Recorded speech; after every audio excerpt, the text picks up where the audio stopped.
வணக்கம் மக்களே. தமிழக வெற்றி கழகம் யாருடன் கூட்டணி வைக்கப் போகிறது என்று எதிர்பார்ப்புகள் இருந்த நிலையில் நாங்கள் யாருடனும் கூட்டணியில் சேர விருப்பமில்லை என்றும் தமிழக வெற்றி கழகத்தின் தலைமையை ஏற்று யார் வந்தாலும் கூட்டணிக்கு நாங்கள் முழுமையான ஆதரவை கொடுப்போம் என்றும் கூறியிருக்கிறார் தமிழக வெற்றி கழகத்தின் தலைவர் விஜய் அவர்கள்.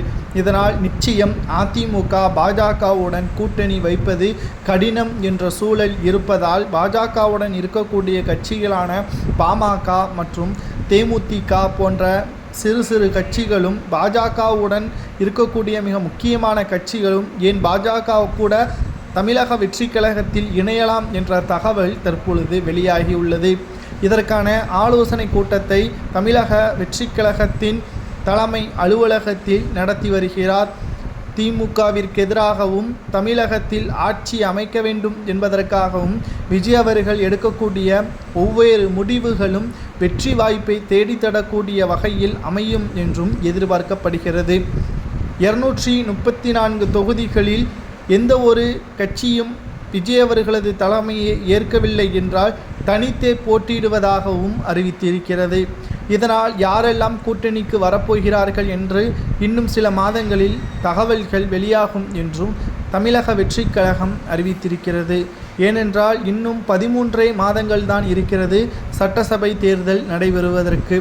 அதற்கு முன்பாக நிச்சயம் நல்ல செய்தி கிடைக்கும் என்றும் எதிர்பார்க்கப்படுகிறது.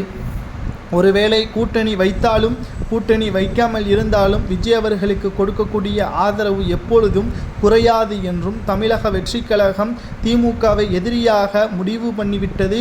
திமுகவின் ஆட்சியை கலைப்பதற்கும் திமுகவின் ஒட்டுமொத்த அடக்குமுறையை ஒழிப்பதற்கும் தமிழக வெற்றி கழகம் அதிக அளவு மக்கள் மத்தியில் பிரச்சாரம் மூலமாகவும் சுற்றுப்பயணம் மூலமாகவும் 2026 தமிழக வெற்றி கழகம் ஆட்சி அமைப்பதற்கும் உறுதுணையாக இருக்கும் என்றும் கூறப்படுகிறது.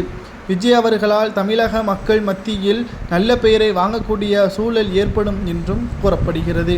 ஒவ்வொரு தேர்தல் முடிவுகளிலும் திமுக அல்லது அதிமுக தான் கடந்த காலங்களில் இருந்தது. ஆனால் இந்த முறை திராவிட முன்னேற்ற கழகத்திற்கு எதிராக தமிழக வெற்றி கழகம் ஆட்சியே அமைக்கும் என்றும் தற்பொழுது கூறப்படுகிறது. இதை பற்றி உங்களது கருத்துக்களை கமெண்ட் வாயிலாக மறக்காமல் கூறுங்கள். தமிழக வெற்றி கழகத்திற்கு உங்களது ஆதரவுகள் இருக்கிறதா? தமிழக வெற்றி கழகம் தலைமையில் கூட்டணி வைக்கலாமா அல்லது விஜய் அவர்கள் வேறு கட்சியுடன் கூட்டணி வைக்கலாமா என்பதை கூறுங்கள்.